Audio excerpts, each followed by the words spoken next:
Video को ध्यान से देखें और आगे बताई गई प्रक्रिया को ध्यान से समझें। सरल ऐप अपडेट किया जा चुका है। नए ऐप के डाउनलोड का लिंक आपको अपने बीओ डीसीटी द्वारा 14 नवंबर तक उपलब्ध किया जाएगा। कृपया यह सुनिश्चित कर लीजिए कि पुराना सरल ऐप अपने फोन से डिलीट करके आप नया सरल ऐप डाउनलोड कर लें। आगे हम जो प्रक्रिया समझाएंगे वो पहले से अलग है, तो इस प्रक्रिया को आप ध्यान पूर्वक देखें और समझें। हमने इसमें 3 और स्टेप जोड़े हैं और यह पहले से अलग है। हमारा जो पहला स्टेप होगा वो है परीक्षा से 2 दिन पहले आपको डेटा डाउनलोडिंग की प्रक्रिया करनी होगी। यह छात्र डेटा डाउनलोड करना आवश्यक है। ऐप में आप लॉगिन कर सकते हैं अपने बीओ डीसीटी द्वारा जो लॉगिन क्रेडेंशियल्स आपको उपलब्ध कराए गए हैं। उसके माध्यम से लॉगिन करके आप ऐप खोलें और नेक्स्ट व गो फॉरवर्ड बटन दबाकर इस स्लाइड में जो स्क्रीन दिखाई गई है उस स्क्रीन तक पहुंचे। ये आप ऐप डाउनलोड करते ही प्रक्रिया पूर्ण कर ले और यह सुनिश्चित कर ले कि 15 नवंबर तक यह प्रक्रिया पूर्ण हो जाए। एक और महत्वपूर्ण सूचना इस स्टेप के लिए कि आपके पास स्थिर इंटरनेट कनेक्शन होना चाहिए इस स्टेप को पूर्ण करने के लिए। तो अगर ये आपके पास स्थिर इंटरनेट कनेक्शन नहीं है तो यह सुनिश्चित कर लीजिए कि स्थिर इंटरनेट कनेक्शन होने पर ही आप यह स्टेप इस प्रक्रिया को पूर्ण करें। जैसा कि आपको इस स्लाइड में दिखाया गया है, आपको 5 स्क्रीन दिखेंगी और जब आप 5वें स्क्रीन तक पहुंचेंगे, इस स्क्रीन पर आकर डेटा डाउनलोडिंग की प्रक्रिया पूर्ण होगी। दूसरा स्टेप है परीक्षा से 1-2 दिन पहले आप छात्र विवरण की सूची बना लें। इस सूची में आप छात्र के नाम के साथ उनकी 9 अंकीय सरल आईडी को पहले से अपने रजिस्टर या डायरी में नोट करके रख ले, ताकि आकलन वाले दिन आपको कोई मुसीबत ना आए इन छात्र आईडी को ओएमआर शीट में भरने के लिए या छात्रों को यह आईडीज बताने में। जो हमारा लास्ट स्टेप होगा इसमें, तो हमारे पहले 2 स्टेप हो गए। इसके बाद जो हमारे पहले की तरफ स्कैनिंग की प्रक्रिया है, वो आकलन और स्कैनिंग की प्रक्रिया है, वो पूर्ण की जाएगी। और एक आखिरी स्टेप जो हम बाद में ऐड कर रहे हैं यहाँ पे, वो सेव ऑल स्कैन की प्रक्रिया है। जो यह प्रक्रिया मूल्यांकन पूर्ण करने के और ओएमआर शीट को स्कैन करने के बाद की जाएगी।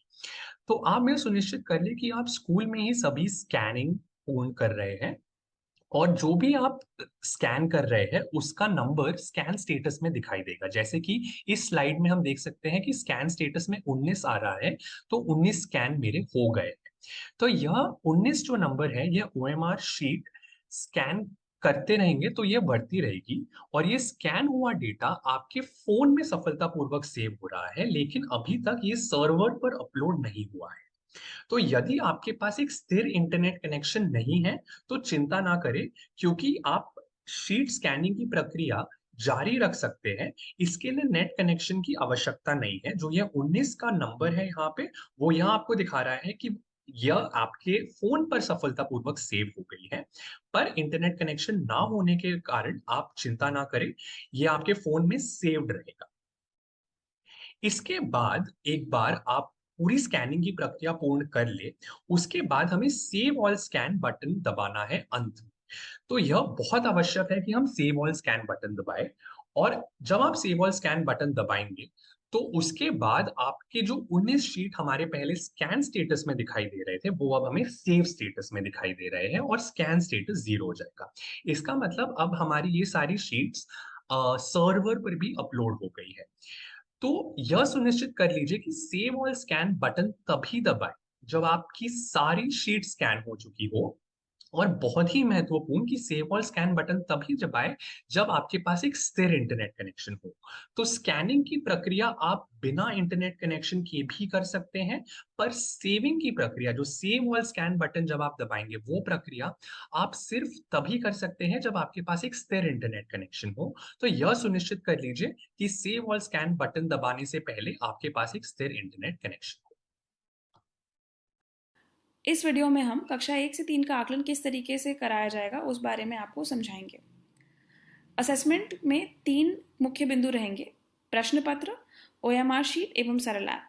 यह असेसमेंट ओएमआर शीट के माध्यम से किया जाएगा और इस ओएमआर शीट को एक ऐप के माध्यम से स्कैन किया जाएगा। सबसे पहले समझते हैं, कक्षा 1 से 3 के लिए हर छात्र का असेसमेंट व्यक्तिगत रूप से शिक्षक को करना होगा। प्रश्न पत्र पर दिए गए निर्देश के आधार पर शिक्षक हर एक छात्र को अपने पास बुलाएंगे, उसका आकलन कंडक्ट करेंगे और उस हिसाब से ओएमआर शीट को भरेंगे।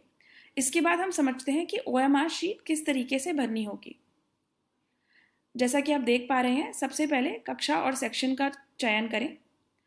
जिस प्रश्न सेट से आपने बच्चे का आकलन करना चाहा है, उस प्रश्न सेट को नोट करें। हर छात्र को एक 9 डिजिट अंकीय कोड दिया गया है, जिसे आप यहाँ पर अंकित करेंगे। यह कोड आपको ऐप के माध्यम से मिलेगा, जिसके बारे में आगे के वीडियो में समझाया जाएगा। यदि बच्चे ने सही उत्तर दिया है तो गोले को भरें, अदरवाइज गोले को खाली छोड़ दें। और चौथी और आखिरी बात ध्यान रखें कि इस डब्बे के बाहर कुछ भी लिखा नहीं होना चाहिए, क्योंकि यदि कुछ अड़चन होगी या कुछ लिखा होगा तो स्कैनिंग की प्रक्रिया आराम से नहीं। इस स्लाइड में हम आपको यह समझाएंगे कि कक्षा 1 से 3 की आकलन की पूरी प्रक्रिया कैसे दिखती है। यह एक 6 स्टेप प्रक्रिया है, जिसका पहला स्टेप यह है कि परीक्षा से 2 दिन पहले आपको डेटा डाउनलोडिंग की प्रक्रिया पूर्ण करनी होगी। तो ऐप जैसे ही आप डाउनलोड कर ले, डेटा डाउनलोडिंग की प्रक्रिया पूर्ण कर लीजिएगा। दूसरा स्टेप हमारा यह है कि परीक्षा से 1-2 दिन पहले आप छात्र विवरण की सूची अपनी डायरी और रजिस्टर में बना के रख लीजिएगा, जिसमें आप छात्र के नाम के साथ उनकी 9 अंकीय सरल आईडी नोट करके रखिएगा। आकलन के दिन हमारा तीसरा स्टेप शुरू होगा, जहां शिक्षक प्रश्न पत्र के अनुसार विद्यार्थी का आकलन करेंगे। कक्षा 1 से 3 के लिए शिक्षक व्यक्तिगत रूप में एक छात्र को बुलाकर इस आकलन को पूर्ण करेंगे। उसके बाद हमारा चौथा स्टेप यह रहेगा कि शिक्षक ओएमआर शीट पर 9 अंकीय स्टूडेंट आईडी भरेंगे और प्रश्न पत्र के अनुसार विद्यार्थी सही उत्तर देते हैं तो ओएमआर शीट के गोले को भरेंगे अथवा उसे खाली छोड़ेंगे।